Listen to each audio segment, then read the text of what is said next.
সাদ্দাত সকলের অগ্রভাগে।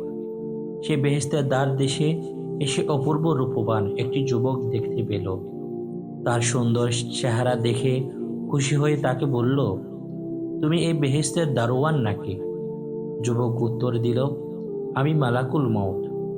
সাদ্দাত চমকে উঠে বলল, তার মানে? যুবক বলল, আমি আজরাইল। মহান আল্লাহ তোমার প্রাণ বের করে নিতে আমাকে পাঠিয়েছে। সাদ্দাত ক্রোধে উদ্যত হয়ে উঠল, চিৎকার করে বলল, সাবধান, আমার সাথে তামাশা করছো? কে আছিস? বলে অন্যের প্রতীক্ষা না করে নিজেই খাপ থেকে তরবারি বের করে যুবককে হত্যা করতে অগ্রসর হলো।